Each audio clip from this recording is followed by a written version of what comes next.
The year is 1971. The Vietnam War is raging rampantly, police brutality is on the rise, and poverty is stricken the entire nation. And you ask yourself, what's going on?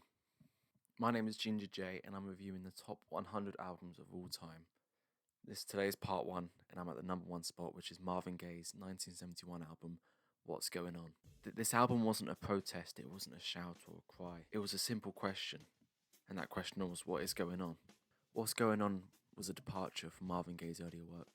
He was seen as this more easy to listen to, love-based Motown singer, and he's moved into this new kind of political, personal world. Marvin Gaye grew up with an abusive father, but he sung in the local gospel choir, and he adored it so much. It was his way of escaping from the world he was in, and this was a really heavy influence on his music later on in life. He joined Motown Records in the early 60s, and he was moulded into like a polished, more romantic lead singer. His songs were smooth and they were radio friendly, and everyone listened to them. He was also known for his duets with the singer Tammy Terrell, with hits like How Sweet Is It and Ain't That Peculiar. Tammy tragically passed away in 1970, which left Marvin devastated. It was around the same time that his brother Frankie returned home from the Vietnam War and told him about the horrors that was going on. You've got to remember at the time in America in the late 60s and early 70s that it was so corrupted, it was so fractured. The Vietnam War was dragging on and thousands of Americans were dying, and the horrors of what was going on was getting released. You had civil rights leaders being assassinated, and you had police brutality and protests happening daily and nightly. All of this was hard to ignore, and it was obviously having a heavy impact on Marvin's life. If you listen to the record, it's definitely influenced by his gospel upbringing, but also brings in the soul, it brings in the R&B, there's even jazz and funk influences in there. One of the most important aspects of this album was the bass by James Jamerson. He was a famous bass player at the time, and he reportedly was drunk lying on the floor whilst recording this, but Marvin Gaye didn't want anyone else because he knew that James would have the perfect sound. The bass is like the emotional undertone, the backbone of the album, it drives it through the entire time. You cannot listen to any of the songs on the album without feeling some sort of resonance from that bass. You had these really complex and rhythmic percussions. Eddie Bongo Brown was primarily on the percussions, with Chet Forrest on the drums to kind of support him as well. The first track and the title track of the album, What's Going On, opens with just chatter and laughter. It kind of gives this kind of human feel to the album. You have lyrics like Father, Father, we don't need to escalate, and Talk to Me so you could see. This was inspired by the police brutality and the protesting that was happening at the time, and Marvin is singing with concern, not with accusation. He also has layered vocals in the left side of the track and the right side of the track. Apparently it's because he did 2 different takes of the vocals to see which one he preferred, and they split it onto the 2 different channels, and he quite likes the sound of having 2 different vocal lines at once. The second track, What's Happening Brother, kind of shifts into talking about what's happening with the Vietnam War. You got lyrics like war is hell, when will it end, and can't find no work, can't find no job. It's an upbeat and groovy song, but it's contrasted with its harsh lyrics. You had soldiers coming home from the Vietnam War, shell-shocked and riddled with PTSD because of what happened, with no support, no understanding, and no direction of what to do next.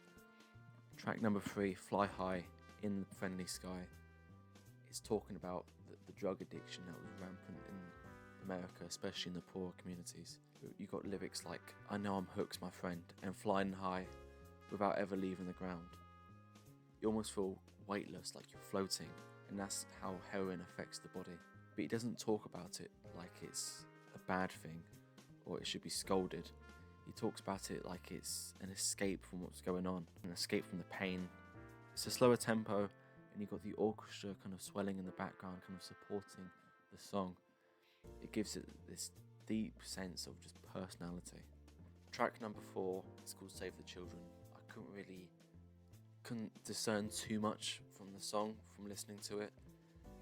From what I can listen and from my research, it's about the social injustice that was happening within the poor communities in America at the time, and lack of healthcare, along with the violence, the racism and neglect that was going on. The lack of healthcare in America was causing thousands of people to die, and especially children in poor communities. Number 5 is titled God is Love. Now, I am not Christian at all, and I never have been Christian, so I did not feel that deep of a connection to this song. But it's a short and intimate, gospel-inspired song with lyrics like, love your mother, she bore you. God, rather than trying to force religion upon you, he kind of just embraces it, kind of uses it as his way of coping with everything going on, finding comfort in all the disorder. Number 6, and what I believe is probably my favourite song off the album, is called Mercy, Mercy Me, the ecology. And it talks more about climate change and things that are happening to the environment. He was so ahead of his. You have lyrics like oil wasted on the oceans and radiation underground and in the sky. He's talking about how our environment is being destroyed by drilling oil and CO2 and all these harsh things we're pumping into the environment. And this was back in 1971. God knows what it's like. Number 7 is called Right On. And I still couldn't really understand much about what the song was about, but it seems to be just a groovy and sensual and joyous song with lyrics like, love can conquer hate and we can make it if we. It's kind of saying like, even though everything bad is happening in the world, we can still keep prevailing as long as we love. Number 8 is called Roly Holy. It's a slow and meditative kind of song with lyrics like, come together and believe in one another. Again, it's a compassionate and community. He's talking about faith, he's talking about healing, and he's talking about the instrumentation is kind of more subtle, which gives the vocals more drive, more kind of forefront. So you have to focus. The last track, track number 9, is called Inner City Blues. It makes me want to holler. This is probably the second or third most popular song off of this album, and it closes it. The bills pile up sky high, crime is increasing, making me want to holler. It's talking about poverty and how poor communities are being taxed and taxed and taxed, and it's the bass line on the song was especially groovy. It kind of drove the entire song. I think it was the most important part of the song, and it seems like there's no kind of rest of the song, like it's just going on forever, just like how poverty is going on forever. Even in today's world, if you see how rampant poverty is, this album has fundamentally changed music. His label initially didn't want him to release it because they saw it as too political, but he argued and said he'd never record music again unless they released this. And I'm so glad that they did release this. This shows that you could be political without being aggressive, that you could still, and it was raising issues at the time which is still relevant today. If you think about the police brutality that's happening at the time and compare it to what the ICE agents are doing over in America today, it's a 55-year gap and it's still more relevant. And as you can imagine, so many artists were inspired by Marvin Gaye, like Stevie Wonder and Kendrick Lamar. You can hear the influences of Marvin Gaye, but instead of shouting and demanding, he offered empathy, he offered a warm hand to hold. And that's what this album was. A perfect S tier, 10 out of 10. And that question still echoes on.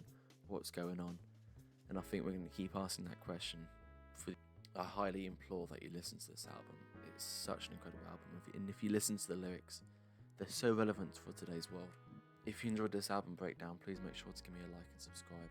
And check out my music on Spotify, Ginger J. Thank you for listening.